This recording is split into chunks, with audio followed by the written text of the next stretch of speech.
Innovative di Hatiku represents a slogan that focuses on prioritizing community and future students, especially from the B40 groups.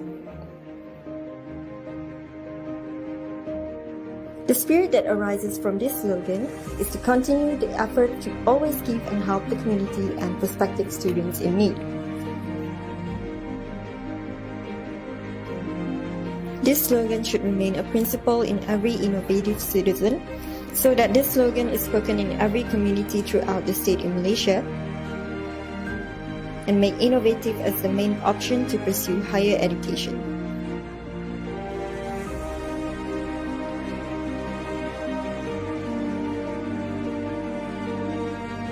Inovatif di hatiku. Inovatif di hatiku. Inovatif di hatiku. Inovatif di hatiku. Innovative di hatiku.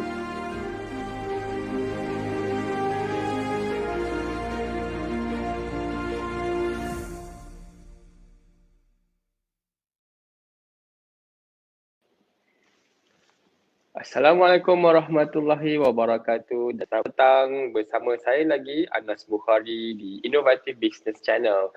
Dan pada hari ini saya bawakan satu topik yang baru berkenaan dengan Blue Ocean Strategy, iaitu Buyer Utility Map. Okay.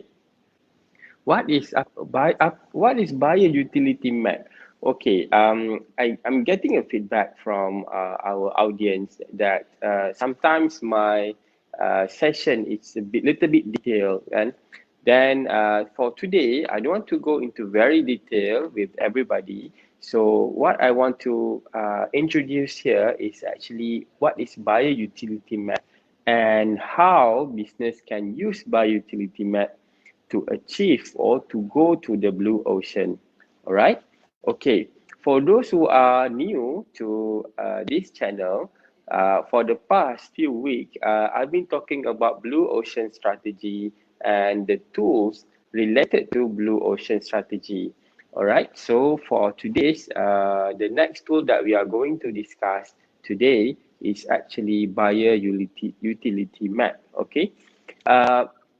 We've been discussing about blue ocean strategy for quite some time. Before this, we talk about value innovation, we talk about six path framework, and we talk about a lot of things. Okay, but this particular topic that we are discussing today is a great tool for you to identify what is the requirement from your customer and how you can differentiate from your competitor. Okay, when we talk about product, for example, we talk about airline, for example, we always see that the airline have one single customer. Okay, for example, when we compare AirAsia and we compare MAB, yeah, we always tend to look at the product is as a product serving a single customer, a single type of customer. But things that we doesn't know is that even though both products do the same thing, they catered for a totally and almost different customer. We look at cars, yeah. So the cars will assist us to move from point A to point B. But car has many brands, and each of the brands cater for a very, very different customer in the market. Although every car did the same thing, carrying you from point A to point B. As simple as that. But you have Mercedes, we have Ferrari, we have Proton, we have Produa, and within this particular brand, they also have different types of car, of vehicles catering for different type of customer. All right. So with this, if we are selling something like F&B, food and beverages, if we produce if we offer higher educational program, looks like the same, but when we try to sell it, it's actually two totally different market altogether. All right. So what buyer utility map assists us is actually to map where is existingly the industry is competing at in what area. Okay. Then we can plot, okay, what area we want to offer. Okay, for example, everybody knows about Malaysian Airlines. Everybody knows about AirAsia. Okay. Initially, when we look at those both airlines, the service that they offer is similar, for flying from airport A to airport B. For example, let's say in my case, if I want to go back to hometown, I have three or four airlines that I can choose from. Number one, I can choose AirAsia, traveling from Kuala Lumpur, KLIA 2 to Alostar. Number two, I can use Malaysia Airlines Berhad, traveling from KLIA 1 to Alostar. And the third one, I can use Malindo service, traveling from Subang Airport to Alostar. And the last one, I can use Firefly service, traveling from Subang Airport to Alostar. Okay, so what's the difference between all this? Okay, if Malaysia Airlines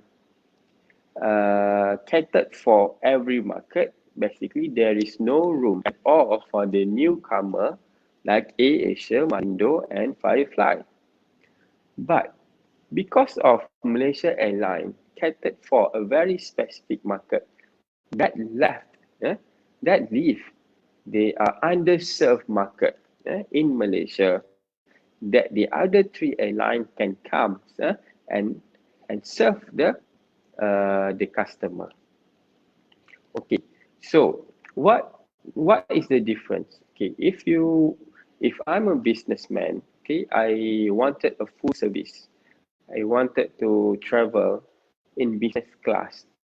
I don't want to have many people surrounding me. I don't want to basically people know me that I'm traveling from KL to Alostar. So I may want to choose traveling with Malaysian Airlines. Okay, that's one. Number two, I'm on a very tight budget, Let's say I just want to travel to Alostar and just pay 60 ringgit for it. So I'm okay. I'm okay if the plane is crowded. I'm okay if there is a lot of people, right? But I just want to travel safely, but economically. Then I will use AirAsia. But on the other hand, if I'm staying nearby KL and I don't like all the processes, in the KLIA1 or KLIA2, it is a quite long walking from the main gate at KLIA1 to the boarding area. It is very long, so I don't like that. I just want to park my car, take the flight, and come back same day. I may use uh, Firefly or Marindo services. Okay, so that's the difference. Okay, ah, so most of the time I'm traveling, I'm coming back the same day. So most of the time I'm using the service provided by either Marindo or Firefly, because for me it is very convenient. I just park my car at Subang Airport, cross the street, and within less than an hour, I can be boarded into the plane, and then I'm there. I no need to travel very far to KLIA, and then the parking and the boarding area is very far, and then I need to arrive 2 hours earlier. Then what's the point of taking a flight from KL to Alustar compared to driving? I can just drive for 6 hours, But if I need to go to airport 2 hours or 3 hours early, might as well I just drive my car, kan? So that is from the buyer perspective. So what's the buyer want? So this is how buyer utility map put into perspective. Where is our product is located in the map? Okay. So far, I've been discussing about buyer utility map. I have no intention in showing the map in this channel. So I would like to encourage everybody listening to this channel to go and look at buyer utility map in Blue Ocean Strategy website. They have a lots of information there, and it is free. So please go to the website, download yourself buyer utility map. Okay, I don't want to explain here. I want to make it slightly mysterious for you listener, so that you can go to the website. Make sure you read all the tools available for Blue Ocean Strategy. Okay, now we come to the last part of this session. Why Blue Ocean Strategy? If you look at the pandemic COVID-19, we in Malaysia, we face the challenges economically, we face challenges politically, and our healthcare system currently at the brink of collapsing due to a very high number of COVID cases. So we really need to wake up. We really need to get up and survive. Not only that, we also must make sure that we develop better than before the COVID-19. Why better? I understand a lot of my friends in the business world, all my business associates, all feel the pinch of the economic downturn.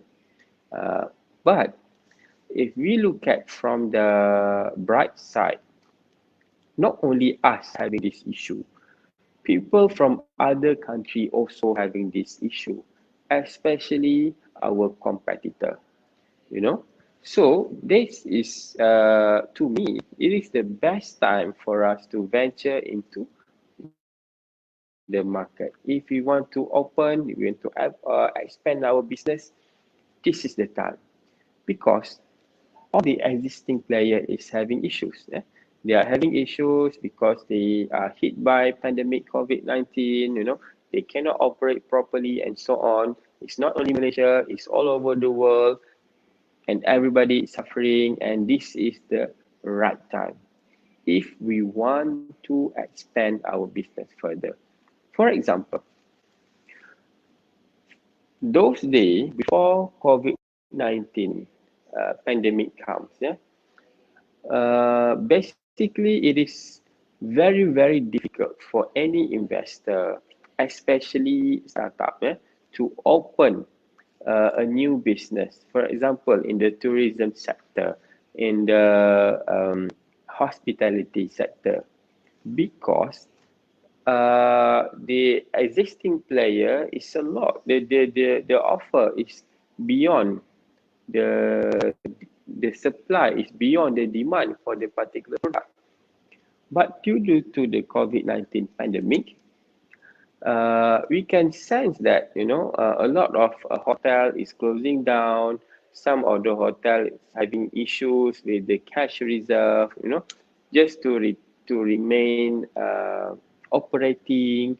So basically, when the economy is fully open, hopefully by end of this year or early next year, the supply is basically limited, very, very limited. So for those investor or businessmen out there, this is the time if you want to buy any business.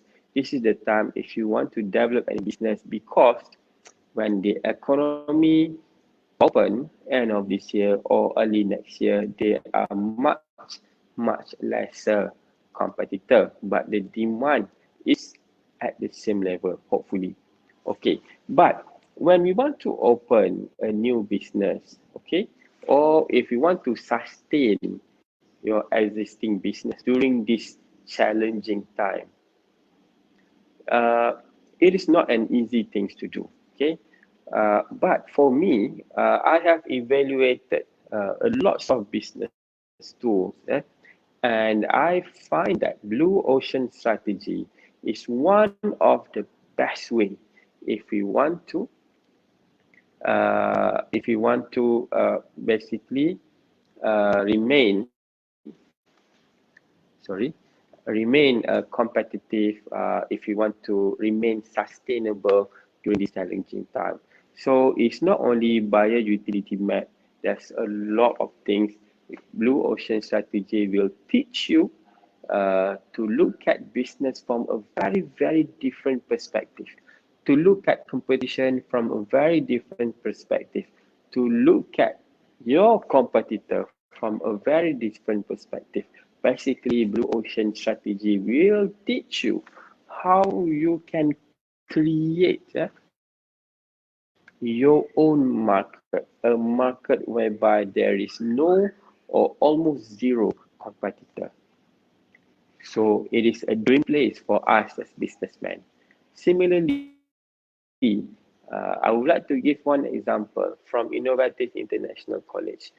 Before pandemic COVID-19, we have about 500 private higher educational institutions in Malaysia.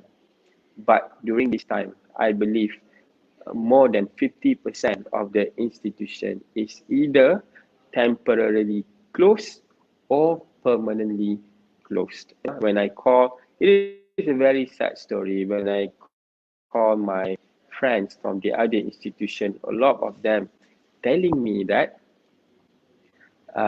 their institution is no longer in operation. But why Innovative at this time can sustain and in fact grow our students from before COVID less than 1,000, now at the peak of COVID cases, we have about 2,000 students plus. Is basically because we follow one or two steps in blue ocean strategy. One or two steps only, then we have this good result. Imagine if we follow all the steps and tools in blue ocean strategy. So That is international college. Example from my own experience. That's all that I would like to share with our listener for today. I would like to thank you, Haziq, our technical team, handling my live for today. Thank you very much. Assalamualaikum warahmatullahi wabarakatuh.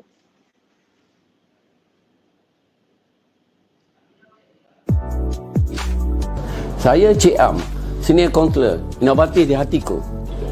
Hai, saya Aiza, inovatif di hatiku. Saya Yahurin Muhammad Yasin, inovatif di hatiku. Hai, nama saya Kana, inovatif di hatiku. Saya Aini, inovatif di hatiku. Saya Arisha, inovatif di hatiku. Hai, saya Ain, inovatif di hatiku. Saya Wanu Fazira, inovatif di hatiku. Saya Nurfahana binti Zul, inovatif di hatiku. Saya Asma Amanina, inovatif di hatiku. Hai, saya Hamka, inovatif di hatiku. Saya Muhammad Helmi bin Abdul Rahman, inovatif di hatiku. Nama saya Nurul Al-Akila, penolong pendaftar Kolej Inovatif Antarabangsa, inovatif di hatiku. Hai, nama saya Ahmad Faiz bin Abdul Razak, inovatif di hatiku. Saya Abdul Rahman bin Kasbi, pendaftar Kolej Antarabangsa Inovatif. Inovatif di hatiku.